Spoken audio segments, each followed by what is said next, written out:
স্যারের মাইক তো মিউট করা। Oh, ঠিক আছে, thank you, sorry. আচ্ছা, in the previous class I discussed about active subject and verb to do.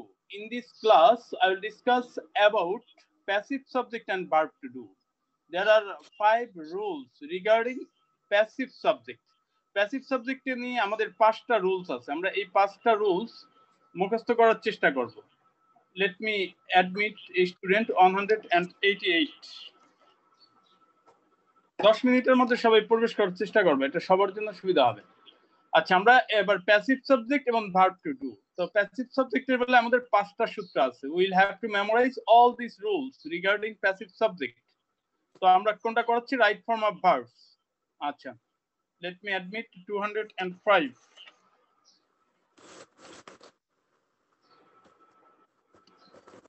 205.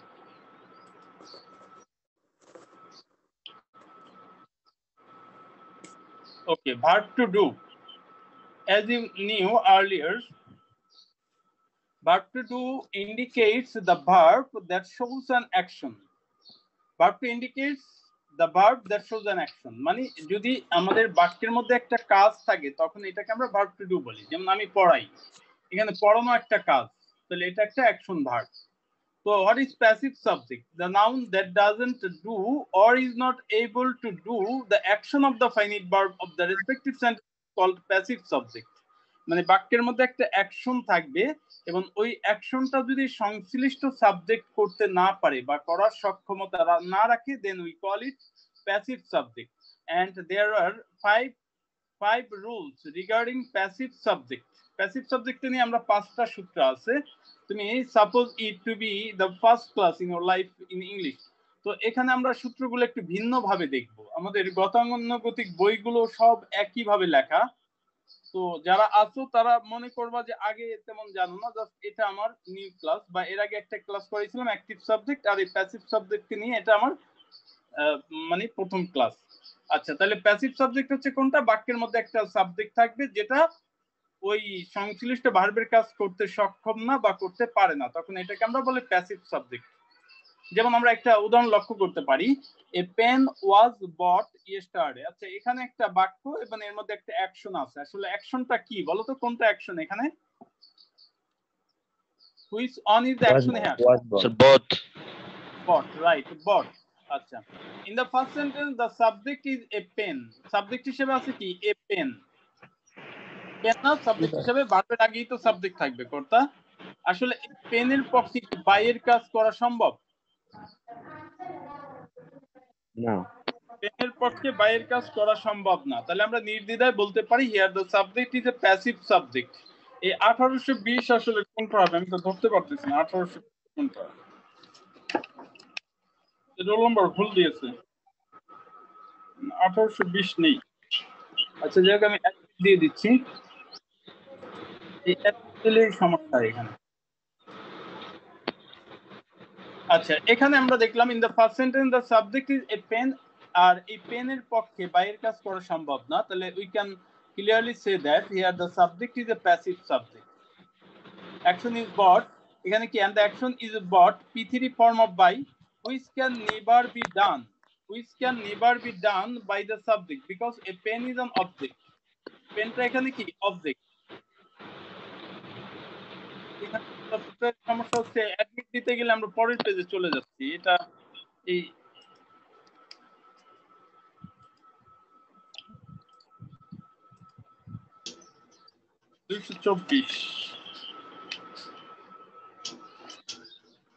আচ্ছা, এর পরবর্তী বাক্যে দেখো আমরা the man is helped by me.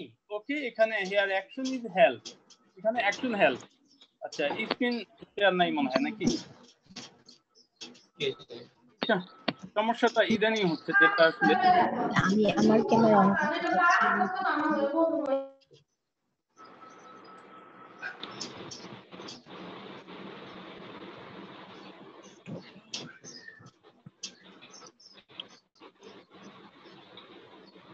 এখানে the man is helped by me, এখানে খেয়াল করে অ্যাকশন খালি ল্যাগ।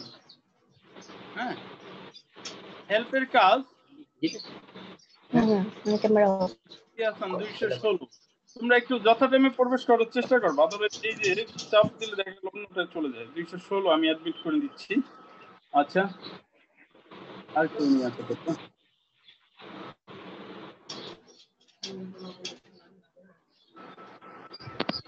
আচ্ছা, এবার পরের বাক্যে দেখো, এখানে in the first sentence a pen and the action is bought which can never be done by the subject. আবার পরের বাক্য দেখো, the man is helped here the action is help. আচ্ছা, হেল্পের কাজ কি the man করতে পারে বা করার সক্ষমতা আছে? না স্যার। না, অবশ্যই the man ব্যক্তি না? জি স্যার, মেন তো করতে তাই না? আর ব্যক্তির পক্ষে হেল্পের কাজ করা সম্ভব। এখানে আসলে সাবজেক্টটা আসলে অ্যাক্টিভ হওয়ার কথা ছিল, তাই না? Subject was to be an active subject. আচ্ছা, সাবজেক্ট অ্যাক্টিভ হওয়ার কথা ছিল, কিন্তু আমরা বাক্যের মধ্যে দেখছি যে এখানে বাই মি দ্বারা বোঝাচ্ছে যে এখানে অ্যাকশনটা আসলে ওই কর্তার দ্বারা হয় না, কার দ্বারা হয়? বাই মি, প্লিজ সাউন্ড করতে। দরজা আটকে দিয়ে যাও এখান থেকে। বাই মি দ্বারা কি বোঝাচ্ছে? আমার দ্বারা আর কি স্যার। আমার দ্বারা। তাহলে বোঝা যাচ্ছে যে আসলে সাবজেক্টটা অ্যাক্টিভ হলেও আসলে এখানে এই বাক্যের মধ্যে সাবজেক্টটা অ্যাক্টিভ না, সাবজেক্টটা হচ্ছে প্যাসিভ, কারণ হেল্পের কাজ দ্য ম্যানের দ্বারা করা হয় না, করা হয় বাই মি। তাহলে আমরা প্যাসিভ সাবজেক্টটা কি আমরা সহজেই চিনতে পারবো তো না? জি স্যার।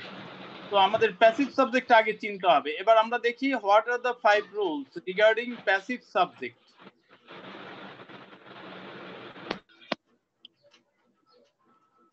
আচ্ছা, কিছুক্ষণ আগে প্রবেশ করছো, কার রোল নাম্বার মনে নেই, প্রেজেন্ট করা হয়নি, কি কত কিছুক্ষণ আগে প্রবেশ করছো কে?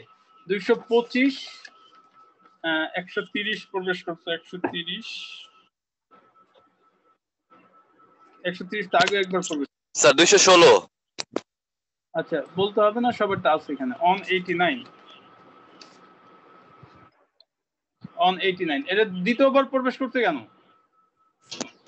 সময় নষ্ট করছে আমার? স্যার 222 লিখছেন স্যার। স্যার 222 215 আছে। আচ্ছা, আর সাউন্ড করো না, সবার দেওয়া হয়েছে। স্যার এখানে এ শাখার একজন 222 জয়েন করছি কিন্তু স্যার। 159 159 স্যার এখানে 69 রোল ঢুকছে। 159। আচ্ছা, ওকে, দেখো আমাদের প্রথম রুলসটা হচ্ছে passive subject always follow the structure SAP3 structure. Passive subject সবসময় SAP3 স্ট্রাকচার ফলো করে, হোয়ার S স্ট্যান্ডস ফর যাচ্ছে না কেন কালো ইয়েগুলো। S stands for subject. এই অ্যাকশনে কেউ প্রবেশ করলে আর তাকে অ্যাডমিট দেওয়া হবে না, অনেক সময় ব্যয় হয়ে গেছে, ক্লাস নিতে পারতেছি না। স্যার ওয়াইফাই ছিল না স্যার। আচ্ছা, ওকে, এখানে আমরা passive subject always follows the SAP3 structure. Here S stands for subject, A stands for auxiliary verb, আর P3 stands for the past participle form of the. কেমন অ্যাডমিট করব না class নিব, কি সমস্যা এখানে? 145 আর 189 দুইবার করে প্রবেশ করে গেল।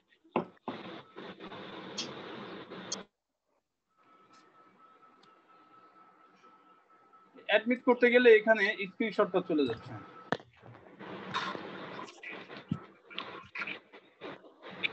আচ্ছা, এখানে প্যাসিভ সাউন্ড অফ করো। Passive subject always follows the structure SAP3। Passive দেখা যাচ্ছে না। প্রথম রুলটা একটু খেয়াল করো। দেখা যাচ্ছে না। আমি এখন থেকে আর কোনো অ্যাডমিট দিচ্ছি না। এই অ্যাডমিট দিতে গেলে সমস্যাগুলো প্রবেশ করবে 20 মিনিট পরে, আর এইভাবে কিভাবে করা যায় নাকি? আর কোনো অ্যাডমিট দেওয়া হচ্ছে না। 10 মিনিট পরে আর কোনো অ্যাডমিট হবে না। আজকে এটা শুরু করে দিলাম।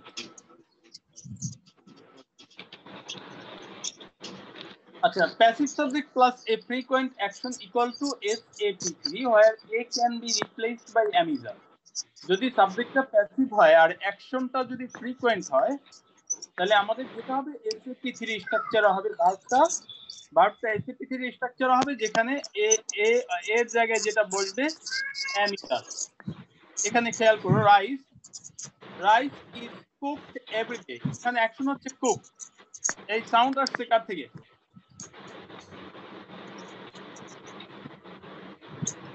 স্যার মিউট করে দেন। আচ্ছা, রাইস ইজ কুক, মিউট করতে গেলেও ঝামেলা, স্ক্রিনটা পিছনে দিয়ে থাকে। আচ্ছা, তাহলে রাইস ইজ কুক, তাহলে এখানে অ্যাকশন হচ্ছে কুক। কুকের কাজ কি রাইস নিজে করতে পারে? না স্যার, কুকের কাজ রাইস কখনো নিজে করতে পারে না। পারে না। কারণ আমরা ধরে নিতে পারি এটা প্যাসিভ সাবজেক্ট, এবং কাজটা কখন সম্পন্ন হয় তাও কিন্তু সময় উল্লেখ নেই। তাহলে এটা আমরা ধরে নিতে পারি সাবজেক্টটা হচ্ছে প্যাসিভ আর অ্যাকশনটা হচ্ছে ফ্রিকোয়েন্ট অ্যাকশন। ভার্বটা দেখো AP3 স্ট্রাকচার করা হয়েছে, ঠিক আছে? 204 কথা বলছো। আচ্ছা, পরেরটা দেখো, the boys are given a pen by Rahim. এখানে অ্যাকশন হচ্ছে গিভ, যা আসলে দ্য বয়ের পক্ষে করা সম্ভব। তাহলে আসলে দ্য বয়েজ অ্যাক্টিভ সাবজেক্ট হওয়ার কথা ছিল, কিন্তু যখন আমরা দেখলাম বাক্যের মধ্যে বাই রহিম থাকাতে বোঝা যাচ্ছে যে আসলে গিভের কাজটা দ্য বয়েজ করে না, কে করে? রহিম দ্বারা আছে। তাহলে এখানে দেখো by Rahim in the second sentence indicates that the action given P3 form of give is done by Rahim. So the voice is a passive subject. As there is no mention of time, we can guess that the action occurs frequently. যেহেতু বাক্যের মধ্যে roll number 145 আমি remove করে দেব, please no side talk, no sound. আচ্ছা, so the subject, the voice is a passive subject. As there is no mention of time, we can guess that the action occurs frequently. যেহেতু কোনো সময় নেই, আমি 45 কে remove করে দিচ্ছি, 145 এখানে sound আসতেছে।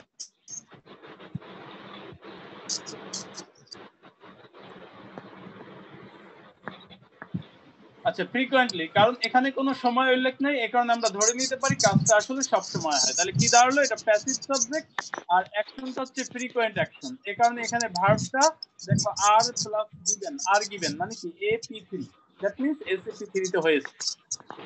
তাহলে আমরা একটা সূত্র জানলাম কি, সাবজেক্টটা যদি প্যাসিভ হয় এবং অ্যাকশনটা যদি ফ্রিকোয়েন্ট হয় তখন আমরা কি করব?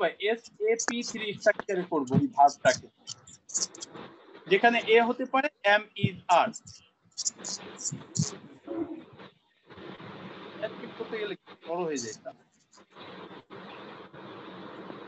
স্যার আবার চলে গেছে 136। এই অ্যাডমিট করতে গেলে কেন এই সমস্যাগুলো হয়ে যাচ্ছে? এটা তো আগে হতো না। স্যার স্ক্রিন দেখা যাচ্ছে না। আচ্ছা, এই স্ক্রিনটা আমি আনতেছি।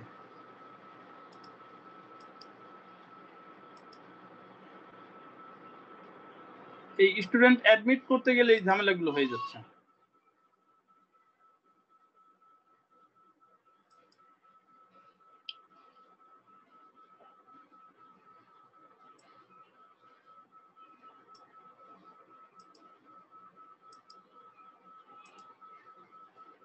আচ্ছা, passive subject plus a previously completed action, যদি পূর্বে সমাপ্ত কোনো কাজ হয় সেক্ষেত্রে আমরা স্ট্রাকচার হবে SAP3। আমরা as I told you before, if the subject is a passive subject, the respective verb follows SAP3 structure. যদি সাবজেক্টটা প্যাসিভ হয়, এটা অ্যাকশন যাই হোক না কেন, ভার্বটা কি SAP3 স্ট্রাকচার ফলো করবে। তো এখানে রাইস ওয়াজ কুকড ইয়েস্টারডে, এখানে অ্যাকশন হচ্ছে কুক আর সাবজেক্ট হচ্ছে রাইস, যা আসলে সাবজেক্টের পক্ষে এই কাজটা করা কখনোই সম্ভব না। তাহলে এই কারণে আমরা নির্দ্বিধায় বলতে পারি রাইস হচ্ছে এখানে প্যাসিভ সাবজেক্ট, এবং ইয়েস্টারডে বাক্যের মধ্যে yesterday indicates that the action was completed in the past. Yesterday দ্বারা আমরা কি বোঝাচ্ছে? যে এটা কাজটা আসলে অতীতে কমপ্লিটেড। তাহলে কোন সূত্রে আসলে passive subject plus a previously completed action equal to SAP3, where subject বসবে, তারপর ভার্বের পাস্ট পার্টিসিপল রূপ হবে, আর মাঝখানে শুধু একটা অক্সিলারি ভার্ব বসবে। কি অক্সিলারি ভার্ব বসবে? এটা দেওয়া হলো, কি বসবে? ওয়াজ। তাহলে এখানে কি হলো? Was cooked. পরেরটা আমরা খেয়াল করি, the boys were given a pen by Rahim last month. আচ্ছা, এখানে here the action is given, So by Rohim in the second sentence indicates that the action given P3 form of give is done by Rohim. So the subject, the boys, is a passive subject. ঠিক আছে, the boys টা passive subject কেন by Rohim থাকে তো আমরা বুঝতে পারছি এটা সাবজেক্টটা আসলে passive, কাজটা আসলে সাবজেক্টের দ্বারা করা হয় না। এখন last month indicates the action to be a previously completed action. last month থাকে তো আমরা কি বুঝছি যে কাজটা আসলে অতীতে সম্পূর্ণ হলো। passive subject plus a previously completed action, তাহলে SAP3 এখানে সাবজেক্ট হচ্ছে the boys আর were বসলো কারণ এটা previously completed action আর ভার্বের P3 হলো। তাহলে আমরা কয়টা সূত্র পেলাম? দুইটা সূত্র, একটা হচ্ছে একটা passive subject plus a frequent action equal to SAP3 আর A ইকুয়াল টু অ্যামিজার, এভাবে মুখস্থ করতে হবে। Number 2 passive subject plus a previously completed action equal to SAP3 where A was বা were। আচ্ছা, let's go to the next page.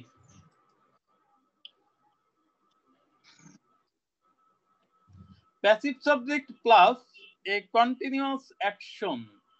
Continuous action আমরা আগে জেনেছিলাম দুটো হয়, একটা হচ্ছে স্টার্টিং টাইম, আমরা জানি যে কখন কাজটা শুরু হলো, কিন্তু শেষ কখন হলো তা জানি না। আর একটা আছে যে কখন শুরু হলো, কাজটা শুরু হয়েছে কিন্তু কখন শুরু হয়েছে তা জানা নেই, এখনো প্রবেশ করার চেষ্টা করছে। এদের কি করা উচিত? চুলায় রাখেন স্যার। 153 অনেকের তো নেট প্রবলেমও থাকে। এটা একটা সমস্যা আছে যে অনেকে নেট প্রবলেম। স্যার আজকে নেট প্রবলেম একটু বেশি স্যার। আচ্ছা স্যার কালকে আর আজকে নেটে অনেক প্রবলেম দিতেছে। হ্যাঁ স্যার এই জন্যই লেট হয়েছে একটুখানি। আচ্ছা ঠিক আছে, এখন দেখো যতটুকু করাচ্ছি বুঝতে পারছো যে আমরা গণিতে যেমন সূত্রটা মাথায় রাখি যে আমাদের ভার্বের একটা ফরম্যাট দিতে হলে আমাদের সূত্রটা বের করতে হবে আসলে এখানে সাবজেক্টটা কি আর অ্যাকশনটা কোন অ্যাকশনকে ইন্ডিকেট করে। তাহলে দেয়ার আর 5 অ্যাকশনস, তাই না? 5টা অ্যাকশনস আমার মনে হয় সবার মনে আছে, মুখস্থ আছে। আচ্ছা, passive subject plus a continuous action, যেখানে আমরা স্টার্টিং টাইম জানি না, সেক্ষেত্রে where a can be replaced by am is are, মানে অ্যামিজার এসএপিএনজি যে অ্যামিজার আসছে ওর সাথে বিং যোগ হবে। তাহলে কি হলো? Am being, is being, are being, was were ছিল, ওয়াজ ওয়ার এর সাথে বিং, আর ফিউচারের সাথে shall be, being, will be, being. তাহলে to be noted, being is added with the auxiliary verb used in SAP ING structure. SAP ING structure আমরা auxiliary verb হিসেবে ব্যবহার করতাম কোনটা? এই যে am is are, was were, shall be, এর সাথে বিং যোগ হবে যদি অ্যাকশনটা কন্টিনিউয়াস হয়, যদি অ্যাকশনটা কন্টিনিউয়াস হয় এবং সাবজেক্টটা প্যাসিভ হয়। তাহলে বোঝা যাচ্ছে কন্টিনিউয়াস অ্যাকশনের যে অক্সিলারি ভার্ব গুলো বসে am is are, was were, shall B, will be, এর সাথে আমরা বিং যোগ করে দিব যদি প্যাসিভ সাবজেক্টটা প্যাসিভ হয় এবং অ্যাকশনটা কন্টিনিউয়াস। এই কথাটাই এখানে বলা হয়েছে যে বিং যোগ করা হয় কিসের সাথে? Auxiliary verb. এসএপি আইএনজি স্ট্রাকচারে যে অক্সিলারি ভার্ব গুলো ব্যবহার করা হয় এই যে am is are, was were, shall B, will be, এর সাথে আমরা বিং যোগ করে দিব if the subject is a passive subject. যেমন রাইস ইজ বিন কুকড নাও, নাও থাকে তো আমরা বুঝতে পারছি এই কাজটা আসলে কন্টিনিউয়াস অ্যাকশন, এখনো চলতেছে। ঠিক আছে? রাইস ইজ বিন কুকড নাও, নাও দ্বারা বোঝাচ্ছে কাজটা কি কন্টিনিউয়াস, এবং নাও অবশ্যই এটা কি প্রেজেন্ট কন্টিনিউয়াস, এই কারণে আমরা কি দিলাম ইজ বিং কুকড। আবার ইয়েস্টারডে থাকাতে এটা অবশ্যই অতীতে হোয়াইল এর পরে আমরা কন্টিনিউয়াস ব্যবহার করি, হোয়াইল এর পরে আমরা কন্টিনিউয়াস অ্যাকশন হয়। তাহলে ইয়েস্টারডে থাকে তো অবশ্যই এটা পাস্ট কন্টিনিউয়াস, তাহলে এই কারণে বলা হয়েছে was being decorated. Yesterday while the room was being decorated my younger brother disturbed me a lot. Today he is in school now so the decoration will be being done, মানে হতে থাকবে, কাজটা শুরু হবে এবং চলতে থাকবে with no disturbance. তাহলে here the subject is a passive subject, the word now in the sentence indicates that the action of the verb is started but not completed and the subject is a passive subject. So the verb here follows the structure SAP3. এই যে is being হলো কারণ এটা present continuous. Yesterday in the second sentence indicates that the action decorated, P3 form of decorate, is a previous action. এই যে yesterday থাকাতে বোঝা যাচ্ছে যে এটা আসলে previous action and while in the sentence indicates the action to be a continuous one আমি বলেছিলাম যে while এর পরে continuous action হয় তাহলে অবশ্যই এটা past continuous yesterday দ্বারা বোঝালো past আর while দ্বারা বোঝালো continuous তাহলে অবশ্যই past continuous এবং সাবজেক্টটা প্যাসিভ এই কারণে কি হলো was being কারণ এখানে সাবজেক্ট হিসেবে আছে রুম রুমের পক্ষে ডেকোরেট করা সম্ভব না তাহলে continuous past continuous plus passive subject তাহলে কি হলো was being decorated indicates the action to be continuous on and the subject is a passive subject so the verb here follows SAP3 structure where a equal to was being is it clear to you G sir আচ্ছা 3 এর এ দেয়া আছে দেখো 3a কারণ passive subject continuous অ্যাকশনের দুইটা সূত্র আছে একটা হচ্ছে এখানে আমরা যেমন রাইস ইজ বিং কুকড নাও ভাত এখন রান্না করা হচ্ছে কাজটা কখন শুরু হয়েছে বলা আছে yesterday না না বলা হয় নাই বলা হয়নি কাজ হয়েছে কিন্তু রান্না হচ্ছে শেষও বলা নেই শুরু কখন হয়েছে তা বলা নেই এবং শেষ কখন হয়েছে তাও বলা নেই 175 যদি আগে প্রবেশ করে থাকি তাহলে অ্যালাউ করব নালে করব না 75 তোমাদের একজন যে টেকনোলজি ভালো বোঝো তাদের বলছিলাম যে বি গ্রুপ দিয়ে একটা গ্রুপ তৈরি করতে এখানে আমাকে করে এটা একটা স্ক্রিনশট দিয়ে আমাকে পাঠিয়ে দিবা সব ক্লাসের ছেলেমেয়েরা করে এটা স্যার আপনার হোয়াটসঅ্যাপ নাম্বারটা দিয়ে ভালো হয় স্যার তাহলে না এটা আমি মেসেঞ্জার ব্যবহার করি এই যে উজ্জামান আক্তার এটা আছে স্যার আপনার আইডি সার্চ করছিলাম আইডিটা দেন স্যার আইডি স্যার মানে আপনার Facebook ID sir Uzzaman Akhtar হ্যাঁ @gmail.com স্যার ওটা না এটা কি স্যার ফেসবুক আইডি না তো স্যার ফেসবুক আইডির নাম লিংক দিলে ভালো হইতো অ্যাড করতে আমি বের করব না কোনো খেয়াল নেই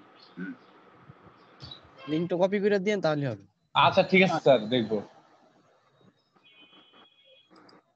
আচ্ছা ওকে এখানে আমরা জানি না দেখো yesterday while the room was being decorated যখন রুমটা সাজানো হচ্ছিল আচ্ছা সাজানোর কাজটা কি শুরু হয়ে গিয়েছিল না জি স্যার শুরু হয়েছিল কিন্তু শেষ বলা নেই কখন শুরু হয়েছিল তা কিন্তু বলা নেই yesterday যখন room was being decorated যখন রুমটা সাজানো হচ্ছিল কখন শুরু হয়েছিল এই সময় উল্লেখ নাই কিন্তু যদি এই সময়টা উল্লেখ থাকে তখন আমাদের আরেকটা সূত্র ব্যবহার করতে হবে মানে আর ভিন্ন অক্সিলারি ভার্ব ব্যবহার করতে হবে যেমন এখানে passive subject plus a continuous action for a certain or uncertain period of time একটা নির্দিষ্ট অথবা অনির্দিষ্ট সময় ধরে যদি এটা শুরু কখন হলো বলা থাকে তখন আমাদের ওই SAP3 হবে কিন্তু অক্সিলারি ভার্ব গুলো চেঞ্জ হবে যেমন প্রেজেন্টে বসতো কি am is are was are shall be will be কিন্তু এখানে বলবে have been has been had been shall have been will have been এর সাথে being যোগ হবে যেমন দেখো rice has been being cooked for an hour থেকে 1 ঘন্টা ধরে তাহলে কাজটা কখন শুরু হয়েছে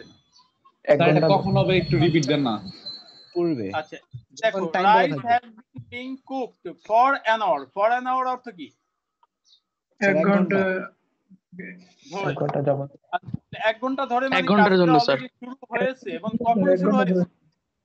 কখন শুরু হয়েছে 1 ঘন্টা পূর্বে স্যার 1 ঘন্টা এখানে কাজটা কন্টিনিউয়াস কিন্তু কখন শুরু হলো এই সময়টা উল্লেখ আছে এই কারণে আমরা ওই যে am is are was are shall be will be ব্যবহার না করে কি ব্যবহার করব have been প্রেজেন্ট হলে have been being has been being past হলে had been being আর ফিউচার হলে shall have been being will have been being ব্যাপারটা ক্লিয়ার জি স্যার যদি কাজটা বলা থাকে যে কাজটা কখন শুরু হলো কন্টিনিউয়াস হচ্ছে কোনটা যে কোনো কাজ শুরু হয়েছে বা হয়েছিল বা হয়ে থাকবে কিন্তু শেষ কখন তা বলা নেই এর মধ্যে আবার যেটা কখন শুরু হলো সময়টা যদি বলা থাকে তাহলে আমরা এই অক্সিলারি ভার্ব গুলো ব্যবহার করব যেমন yesterday the room had been being decorated since morning এই যে since morning মানে সকাল থেকে স্যার কখন শুরু হয়েছিল সকালে সকাল কখন থেকে কাজটা শুরু হলো এখানে কিন্তু উল্লেখ আছে এই কারণে আমরা was এর ব্যবহার না করে কি ব্যবহার করব had been দেখো সাবজেক্টের পরে had been being ব্যবহার করা হয়েছে আবার tomorrow the room will have been being decorated since morning এই since morning থাকে তো আমরা বোঝা যাচ্ছে যে কাজটা কখন শুরু হয়েছে তা উল্লেখ করা আছে এই কারণে আমরা ওই shall be being বা will be being ব্যবহার না করে কি ব্যবহার করব shall have been being will have been তাহলে আমরা তিনটা সূত্র অলরেডি জানলাম যে passive subject plus a continuous action SAP3 হয় A can be either am being is being are being ওইটা হবে নাহলে এইগুলো হবে। আচ্ছা এর পরেরটা দেখি, এই ব্যাখ্যাগুলো দেয়া আছে এখানে, তোমরা ব্যাখ্যাগুলো পড়ে নিবা যেহেতু আমাদের সময় কম আছে। আচ্ছা তাহলে আমরা তিনটা সূত্র জানলাম। এই যে দ্বিতীয় বাক্যে যেমন yesterday in the second sentence indicates that the action decorated is a previous action, and since morning indicates that the action was started and it was started at morning and was continued. The subject being a passive on, the verb here follows SAP3 structure where A equal to had been be. ব্যাখ্যাগুলো আবার screenshot দিয়ে দেখে নিবা ভালো করে। আচ্ছা এর পরেরটা যাচ্ছি আমরা, সূত্র number rules number 4, passive subject plus a completed action। আচ্ছা active subject plus a completed action, আমাদের মনে আছে মনে হয় active subject plus a completed action হলে কি বসে, have, has, had, shall have, will have. এর সাথে আমরা কি বিন যোগ করে দিব যদি সাবজেক্টটা প্যাসিভ হয়। To be noted, been is added with the auxiliary verb used in SAP3 structure if the structure is a passive subject, if the subject is a passive subject। তাহলে আমরা ওই active subject plus verb to do যে auxiliary verb গুলো মুখস্থ করিয়েছিলাম ওইগুলো মুখস্থ করলেও চলবে। তো এখানে অ্যাকশনটা যদি কমপ্লিটেড অ্যাকশন হয় এবং সাবজেক্টটা যদি প্যাসিভ হয় তাহলে ওই কমপ্লিটেড অ্যাকশনের অক্সিলারি ভার্বের সাথে আমরা বিন যোগ করে দিব। দেখো হ্যাভ, হ্যাজ এর সাথে been, had been, shall have, will have এর সাথে বিন। যেমন the work has been done just now, just now মানে এই মাত্র। তো আমরা বলি কি এই মাত্র কাজটা শেষ হয়েছে, দ্যাট মিন্স এটা the action is completed on and it is completed in the present। আচ্ছা তাহলে এখানে আবার yesterday the door had been opened before he came, এই যে yesterday থাকাতে বোঝা যাচ্ছে যে কাজটা অতীতে কমপ্লিটেড। আমরা খেয়াল করি যে অতীতে কমপ্লিটেড দুইটা কাজই প্রিভিয়াসলি কমপ্লিটেড। দেখো এখানে কয়টা ভার্ব আছে, বিন ওপেন আর একটা হচ্ছে কাম। দেয়ার আর টু ভার্বস, দুটো অ্যাকশন আছে তাই না, দুটো অ্যাকশনই প্রিভিয়াসলি কমপ্লিট। তো অতীতে প্রিভিয়াসলি কমপ্লিটেড মানে দুইটা কাজ যদি অতীতে শেষ হয়, যে কাজটা অপেক্ষাকৃত পূর্বে হয় ওই ভার্বের স্ট্রাকচার হবে এই যে পাস্টের স্ট্রাকচার, মানে হ্যাড বিন প্লাস P3 যদি সাবজেক্ট প্যাসিভ হয়। তো অতীতের সম্পূর্ণ দুটো কাজের মধ্যে যে কাজটা অপেক্ষাকৃত পূর্বে হবে ওটার স্ট্রাকচার হবে had been plus P3 if the subject is passive, আর যে কাজটা পরে হবে ওটা স্ট্রাকচার হবে P2 SP2 অথবা was plus P3 if the subject is if the subject is active then verb follows SP2, or if the subject is passive then verb follows was plus P3. Tomorrow the work will have been finished before you come here, it will have been finished মানে কি ভবিষ্যতে কাজটা সম্পূর্ণ হয়ে থাকবে। প্রথমে আসবে sir ইয়েস্টারডেটা আবার একটু বুঝাই দেন স্যার। ইয়েস্টারডে, আচ্ছা ইয়েস্টারডে দেখো গতকাল তুমি আসার পূর্বে দরজাটি খোলা হয়েছিল, কয়টা অ্যাকশন এখানে, দুইটা স্যার, দুইটা অ্যাকশন, একটা হচ্ছে তুমি দরজা খোলা আর একটা হচ্ছে আসা। আচ্ছা দুইটা কাজের মধ্যে কোন কাজটা আগে হইলো, দুইটা কাজই তো previously completed, am I correct? দরজাটা খোলা হলো, শেষ হয়েছে তাই না? দরজা। আচ্ছা এখন দুইটা কাজের মধ্যে কোন কাজটা আগে হয়েছে, ওপেনড স্যার, দরজা খোলা হয়েছে। তাহলে এই দুইটা কাজের মধ্যে ওপেনের কাজটা আগে হয়েছে, তাহলে এটা ফলো করবে কি হ্যাড বিন, সাবজেক্টের পরে হ্যাড বিন হবে, কারণ যে কাজটা আগে হবে ওইটার গঠন হবে had been plus P3 if the subject is passive, অথবা সাবজেক্টের পরে হ্যাড বসাবো if the subject is active. সাবজেক্টটা যদি অ্যাক্টিভ হয় তাহলে সাবজেক্টের পরে হ্যাড প্লাস P3 বসবে, সাবজেক্টটা প্যাসিভ হলে হ্যাড বিন প্লাস P3। আর যে কাজটা পরে হবে তার গঠন হবে SP2 যদি সাবজেক্টটা অ্যাক্টিভ হয়, আর যদি সাবজেক্টটা প্যাসিভ হয় তাহলে কি হবে, সাবজেক্টের পরে ওয়াজ আর প্লাস P3 বসবে। কি বলছি বলো তো কথাটা, কেউ বলতে পারবে কিনা? স্যার আবার গুলাই গেছে স্যার। আবার বলি, অতীতে কয়টা কাজ হলো? দুইটা কাজ কমপ্লিট হয়েছে। দুইটা কাজ। কোন কাজটা আগে হয়েছে? ওপেন ওপেনের কাজটা আগে হয়েছে, তাই না? আচ্ছা, এর আগে সাবজেক্ট দ্য ডোর কি অ্যাক্টিভ সাবজেক্ট না প্যাসিভ সাবজেক্ট? Passive subject. তাহলে সাবজেক্ট যদি হয় তাহলে বসবে হ্যাড বিন প্লাস p3। হ্যাঁ, সাবজেক্ট যদি প্যাসিভ হয় তাহলে কি বসবে? Had been plus p3। আর সাবজেক্ট যদি অ্যাক্টিভ হতো তাহলে হতো হ্যাড প্লাস p3। সাবজেক্ট অ্যাক্টিভ হলে হ্যাড প্লাস p3 বসতো। তাহলে এখানে যেহেতু সাবজেক্টটা হচ্ছে প্যাসিভ, এ কারণে কি বসেছে? Had been plus p3। এখন যে কাজটা পরে হবে, অতীতে দুটা কাজ সম্পূর্ণ, দুটা কাজের মধ্যে যে কাজটা পরে হবে ওটা হবে sp2 যদি সাবজেক্টটা অ্যাক্টিভ হয়। সাবজেক্ট এখানে হিটা কি অ্যাক্টিভ সাবজেক্ট না? জি হি স্যার। কেম। আর এই সাবজেক্টটা যদি প্যাসিভ হতো তাহলে হতো ওয়াজ ওয়্যার প্লাস p3। ও আচ্ছা আচ্ছা, ঠিক আছে? প্যাসিভ হলে হতো ওয়াজ ওয়্যার প্লাস p3। এখানে যেহেতু সাবজেক্ট অ্যাক্টিভ তাহলে sp2 হলো। জি ঠিক স্যার, আছে? বুঝতে পারছি। জি স্যার। আচ্ছা। এরপরে কার কোনো সমস্যা আছে না? দেখো। আচ্ছা, তাহলে আমরা কয়টা সূত্র পেলাম? এই সূত্রগুলো তোমাদের আমার রিকোয়েস্ট তোমরা এইভাবে মুখস্থ করবে। আগে ইংরেজি যেভাবে শিখে থাকো না, এখানে অল্প কয়েকদিন প্র্যাকটিস করলে একেবারে ইংরেজিটা ফ্রি হ্যান্ড রাইটিং হয়ে যাবে। তাহলে passive subject plus completed action এভাবে তোমরা মুখস্থ রাখবে। Passive subject plus a completed action equal to SAP3 where A can be, present হলে have been has been, past হলে হ্যাড বিন, ফিউচার হলে shall have been will have been. Just এভাবে মুখস্থ করো। আচ্ছা, ফার্স্ট এরপরে তিনটা দিয়ে দিলে ভালো হয় স্যার। 2 মিনিট বাকি স্যার। একটু শর্ট নিব স্যার। আচ্ছা, এরপরটা দেখছি, দেখো passive subject plus a mood or tone যদি মুড প্রকাশ করে, যদি অ্যাকশনটা কোনো মুড অর টোন প্রকাশ করে, if it expresses a mood or tone and the subject is a passive then we follow the structure SAP3। তো মুড হলে আমরা যদি প্যাসিভ হয়, যে মডেল গুলো আমরা শিখেছি না SAP1 এ, to be noted B is added with the modal auxiliary verbs used in SAP1। মানে তোমার আগের ক্লাসটা ভালো করে মুখস্থ করতে হবে, নাহলে এই ক্লাসে একটু সমস্যা হবে। তো SAP1 এ যে আমরা যে মডাল অক্সিলারি ভার্ব গুলো ব্যবহার করেছি, ওই মডেলের সাথে আমরা বি যোগ করে দিব এবং ভার্বের p3 করে দিব যদি সাবজেক্টটা প্যাসিভ হয়। Is it clear to you? তো এই মডেল গুলো আবার মুখস্থ করবে। এখানে সব মডেল দেওয়া হয়নি, পারা অর্থে ক্যান, মে, কুড, মাইট এটা আমরা দিয়েছি। তাহলে এখানে দেখো the work can be done. আচ্ছা, এখানে অ্যাকশন হচ্ছে ডু। ডু এর কাজ কি দা ওয়ার্ক করতে পারে? না স্যার, পারবে না। তাহলে এখানে প্যাসিভ সাবজেক্ট আর ক্যান ইন্ডিকেট করে এটা একটা মুড